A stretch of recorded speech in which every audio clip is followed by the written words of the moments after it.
السلام عليكم خوتي وخواتاتي وليداتي وبنياتي وامهاتي. نتمنى تكونوا كتسمعوا لهاد القصه وانتم في احسن الاحوال وفي احسن الظروف يا ربي الكريم. نستسمح منكم على الغياب مره راه عندي ظروف. دعوا معايا في هاد رمضان. الله يشفي لي بنيتي ويكون معاها. الله يحفظ لكم ما عز عليكم. قبل ما نبدا معاكم وكيف ما ديما جمجي مول خيتكم كثروا لنا من التعاليق لهلا يخطيكم، ويلا نبداو قصتنا على بركة الله.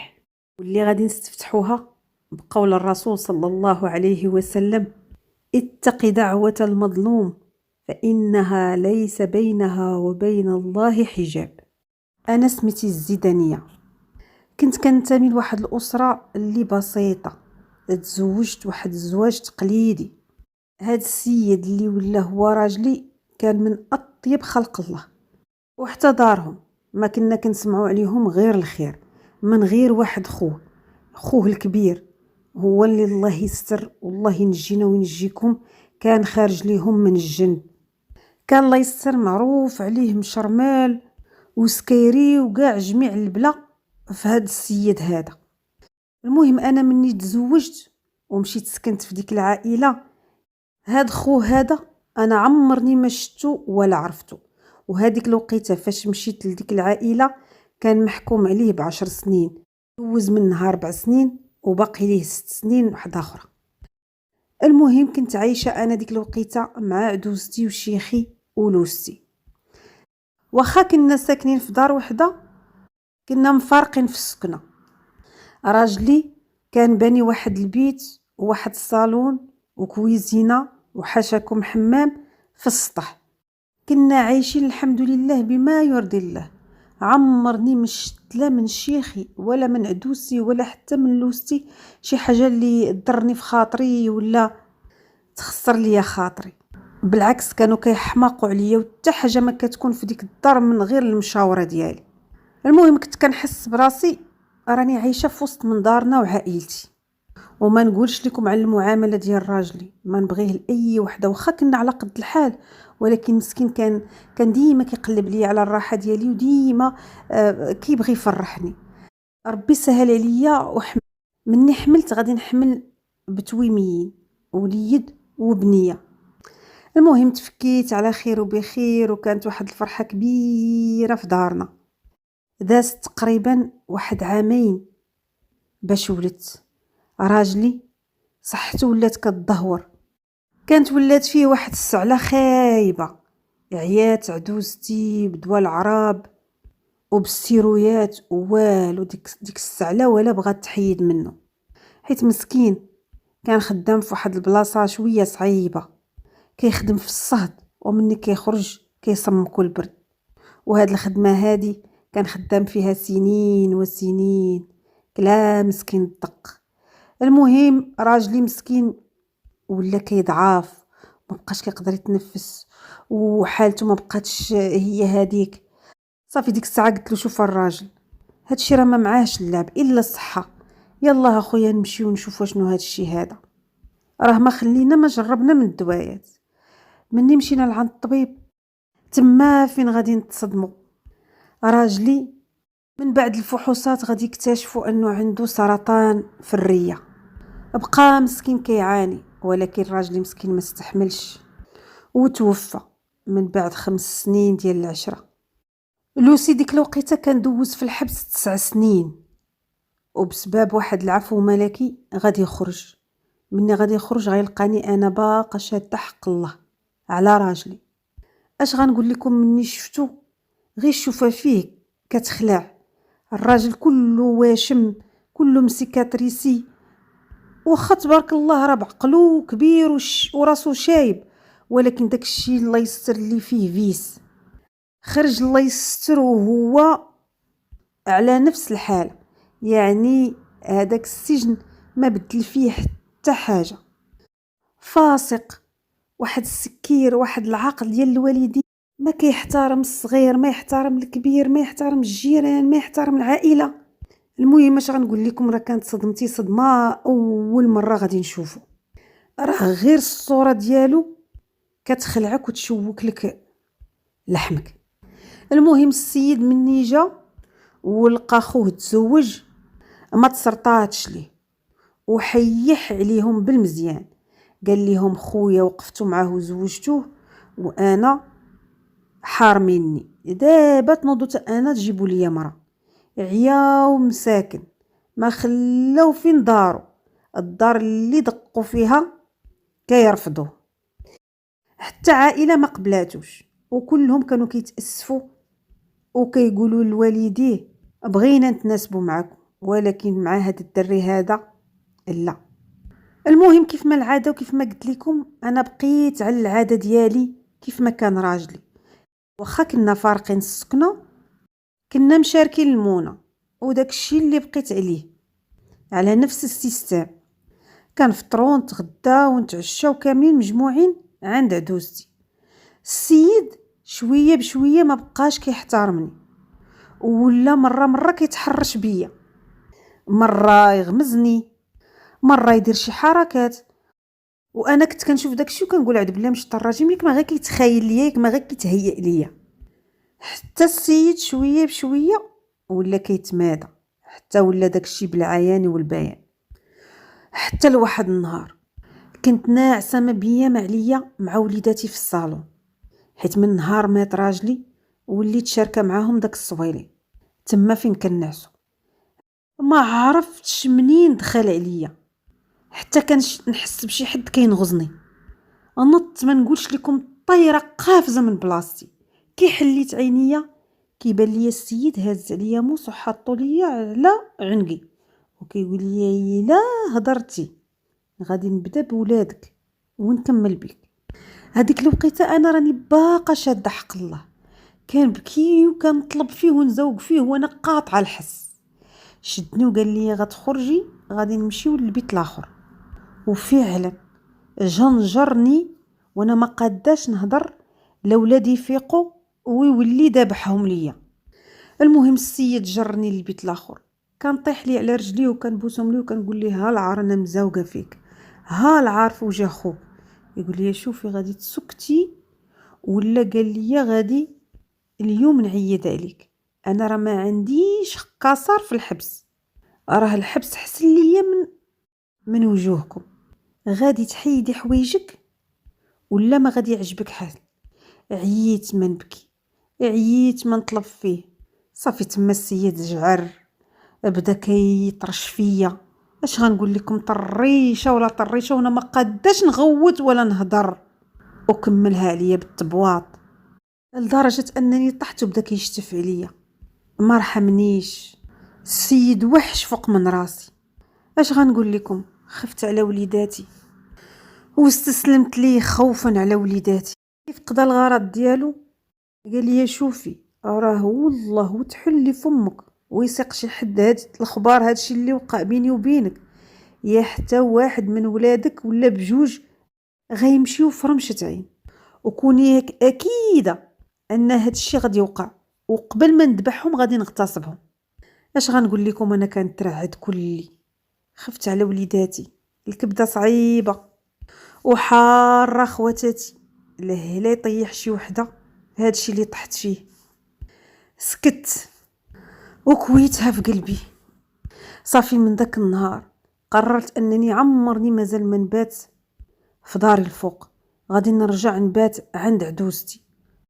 قلت مع راسي لعل وعسى بحال هكايا غادي نكون في الامان. المهم عدوزتي ما بقات فاهمه فيا والو، مسكينه ولات كتشوفني غا ساهيه، ما بقيتش كناكل مزيان، ما كنعش مزيان. سولاتني قالت لي مالك بنتي ياك ما كاين باس. بقيت غير كنبكي، ما قدرت نقول ليها والو. هي مسكينه كيتصحاب ليها واش كنبكي على راجلي وعلى فراقه. المهم السيد مني شافني وليت كنعس في وسط من دارهم ووسط من عدوزتي وشيخي ولوستي، اعطاني التقار. حتى لواحد الليله غادي يجيو عندنا الضياف، وكانت تبارك الله واحد العائله كبيره وكانوا غادي يباتوا عندنا. صافي اختكم تزيرات وما لقيتش فين غادي نبات، فاضطريت انني عاود تاني نطلع لداري ونبات فيها. واللي زاد شجعني اكثر ان السيد كان غابر واحد 3 ايام ما بات في الدار. صافي قلت لعدوزتي غادي نطلع نبات في داري ونخلي للناس بلاصتي فين يتيسعوا. صافي داكشي اللي درت، طلعت ما بيا ما عليا، انعاس ناس هذيك الوقيته ديال قول 3 تاع الليل، حتى كنحس بالسيد تاني واقف عليا. انا راني ما كنعرفش كيفاش كيدخل ولا كيفاش كيحل الباب. عاود تاني داني بزز، وعاود تاني تكرفس عليا، من بعد ما عطاني قتله ديال العصا خرج فيا القديم والجديد. علاش؟ حتى نبقى نبات حدا مو ونبات في دارهم وما نباتش في داري. السيد كان باغي يبقى يستغلني. جلست مع راسي وفكرت مزيان وقلت صافي خاصني ندير حل لراسي، غادي نهز وليداتي ونمشي لدارنا. واخا راني كنت عطيت العهد لراجلي ان وليداتي ما يترباوش بعاد على دارهم اللي تزادوا فيها ووسط من عدوستي وشيخي، ولكن هادشي اللي قسم الله، ما كان بيدي حتى شي حل اخر. غتقولوا لي علاش ما مشيتيش عند البوليس؟ ما نقدرش نمشي عند البوليس، هذاك راه ما كيخافش من الله، عاد غيخاف من البوليس؟ عنده الحبس بحال داخل شي اوطيل. لو كان يسيق لي الخبر انني ديكلاريت به، واخا ما ينتقمش مني دابا يقدر ينتقم مني من بعد. هادشي كلشي فكرت فيه وانا ما قادراش عليه، ما قدروا عليه حتى الرجاله الشخوشه، عاد تقدر عليه وحده ضعيفه بحالي. المهم في الصباح كي حليت عينيا ما هضرت مع حتى شي واحد في الدار، هزيت حوايجي ومشيت لدارنا. كي شافوني والديا مساكن استغربوا، بقاو كيقولوا لي مالك ياك ما كاين باس، شنو واقع؟ قلت لهم والو، غير ما بقيتش قادره نعيش في ديك الدار. انا خفتنا نقولها ليهم لا يولي واحد من خوتي يمشي يدابز معاه ويولي قاتل ليا واحد من خوتي، واللي خفنا منه نطيحوا فيه. حتى حد ما فهم مني حتى حاجه. جات عدوزتي وشيخي عياو ما يبكيو على الوليدات، ورا الدار خوات، وحارجع بنيتي ياك ما درنا لك قصناك بشي حاجه، ياك ما عقرناك بشي حاجه. قلت لهم ما وصلتوني غير بالخير والاحسان، ولكن انا ديك الدار صافي الله يجعل البركه ما بقاتش ليا العيشه فيها. عياب با هو ما يتدخل. الله يهديك بنيتي، خلي هاد الناس مساكن كيشوفوا ولدهم في وليداتك، ما تحرميهمش بنيتي. قلت له والو با، هذيك الدار هي اللي ما نحطش فيها رجليا. ايوا صافي، مني نيسات عدوزتي قالت لي بنيتي على خاطرك، مشات وتما عاد باش اختكم ولات رجعت فيها الروح وعاد حسيت بالامان. اش غنقول لكم، من بعد ما دازت واحد 2 سيمانات مني خرجت من الدار، اش غادي يدير لوسي؟ غادي يصيفط الناس ومعاهم شيخي وعدوزتي باش يخطبوني ليه. انا عارفاهم مساكن جايين بزز منهم وبلا خاطرهم، ولكن الحمد لله والديا كانوا ليه بالمرصاد. قال لهم با شوفوا اخر مره تفتحوا معايا هاد الكلام هذا، راه واخا تنطابق السما مع الارض عمر بنتي ما نعطيها لهداك الشمكار. المهم السيد ما تسرطاتش ليه وما بغاش يهدى، كل مره مصيفط لينا الرقاص، كل مره جاي عندنا شي حد ما كنعرفوه كاع جاي يخطب فيا بسميتو هو. المهم ما علينا، كل مره كيلقى الرفض. داز تقريبا شي شهرين، واحد النهار كنت غادا نتسخر وهو يتعرض ليا في الزنقه، شدني كرفصني مرمدني كيطرش وكيركل، دائما نفس الطريقه ديال الضرب. تكرفص عليا بالمزيان وتحت ما قد يقرب ليا، حتى جاو مساكن واحد الرجال اللي ما عمرني ما ننسى خيرهم، هما اللي دخلوا وجبدوني من تحت يديه. المهم مني رجعت للدار، مشيت ديركت للحمام، توضيت صليت وهزيت كفوفي لله سبحانه وتعالى، وكان ناجيه وكنقول ليه يا ربي كيف ما تكرفص عليا وتعدى عليا اعطيه شي موته مشوهه معجبه مرمده، وديك اليد وديك الرجل اللي تكرفص عليا بيهم قدام الناس يا ربي تقطعهم ليه. هذيك الوقيته هذه هي الدعوه اللي طاحت ليا في بالي، يا ربي راني كنت شاده حق الله وما احترمني وقدرني، يا ربي تاخذ ليا حقي منه. الليل كامل وانا كندعى بهاد الدعوات هادي، كنت كنصلي وانا متخشعه الله سبحانه وتعالى. سبحان الله العظيم، هذاك النهار عمرني ما صليت وانا متخشعه بحال هذيك الليله. المهم دازت تقريبا واحد السيمانه وغادي تجينا الخبار ديالو. الدم الامانه امانته. كيفاش مات؟ كان مقصر هو وشي شماكريه بحالو، وهذيك البلاصه اللي كانوا كيسكروا فيها كانوا دائما كيدوزوا على واحد السكه عاده كيمشيو لديك العشه فين كانوا يقصروا وفين كانوا كيتجمعوا. المهم السيد مني عرعرها مزيان شراب، صحابو كلهم كانوا خلاوه مشاو في حاله وهو جلس حتى كمل دوك القراعي. صافي السيد مني تم جاي راجع للدار، السيد راه مرفوع ما هوش هنا، ما شافش التران، غادي يضربوا غادي يطحنوا غادي يعجنوا. الله يسترنا ويستركم، لحمو تجمع طراف طراف، وواحد اليد ورجل اليمنى ما لقاوهمش. واش التران سحقهم لدرجه انه ما بقاش ليهم الاثار؟ الله اعلم. المهم مني جاتنا هاد الخبار دارنا كلهم مشاو كيتجاراو. انا ما مشيتش هذيك الساعه حتى خرجت الجنازه والتدفن. كي دخلت لقيت مو مسكينه مقروحه ومكويه، الله يحسن العوان. ولدها هذاك كي شافتني تلاحت عليا وكتعدد وكتبكي، انا ما داش مني حتى دمعه. المهم السيد تدفن، داز تقريبا شي 10 ايام من ورا ديك الكسيده. واحد الوليدات كانوا سارحين شي بهيمات قريب من ديك البلاصه اللي وقعت فيها ديك الكسيده، حتى الله يستر جاو كيغوتوا واجيو راه كاينه يد ورجل. الله يستر ديك اليد من المرفق والرجل من الركبه ديال بنادم. تجمع الناس علموا جاو لي جوندارم.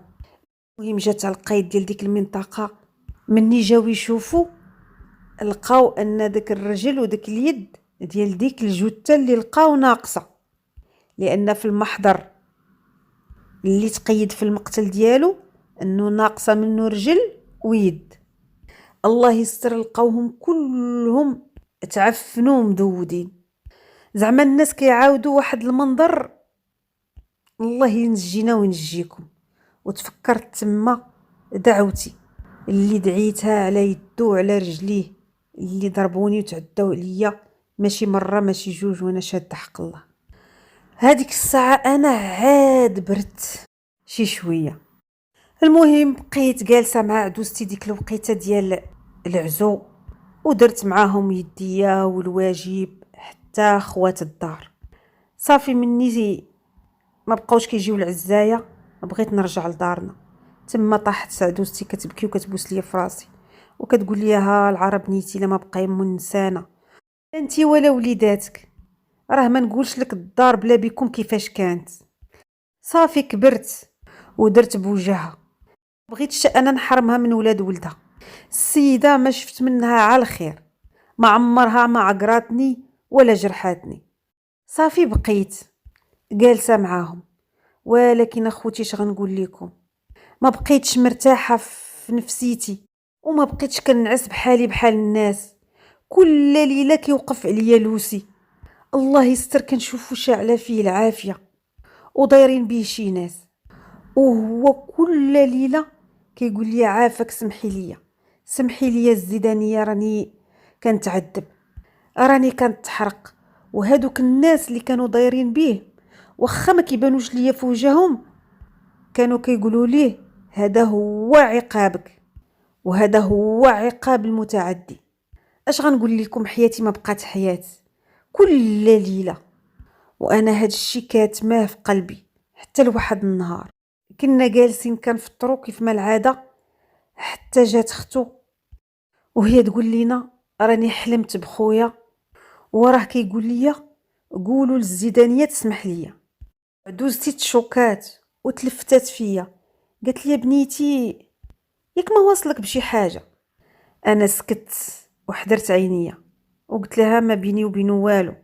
صافي دازت على ديك الحلمه ديال اختو تقريبا واحد الشهر ونص، حتى لواحد الصبحيه عاوتاني غادي تنوض هاد المرة عدوزتي، هي اللي غادي تحلم حتى هي نفس الحلمة اللي كنحلم أنا واللي حلمات اختو. وكيقول ليها قولي للزيدانية تسمح ليا، راه أنا كنتعذب. صافي تما عدوزتي قالت لي والو بنيتي، راه ما يمكنش تحلم اختو بيه ونحلم انا شي حاجه كاينه، والمشكله نفس الحلمه.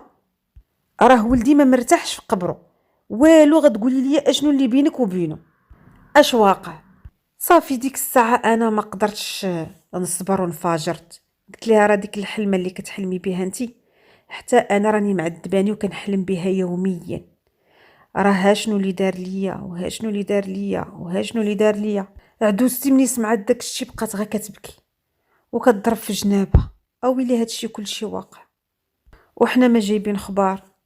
بكات حتى عيات، وفي الاخر تلاحت ليا على راسي كتبوس فيه وبغات تحنى ليا على رجليا وقالت لي شوفي بنيتي الزيدانيه، راكي انتي ام وحتى انا ام، والكبده صعيبه. هو فعلا كان خايب في حياته وكان طاغي وعاق حتى معانا حنا اللي والديه، ولكن راه هذيك كبدتي رحميها وسمحي ليها. بقات مسكينه كتبوس فيا وطلب فيا عافاك لا ما سمحي لي. وحتى من شيخي تا هوايا ولوستي كلهم كيزاوقوا فيا.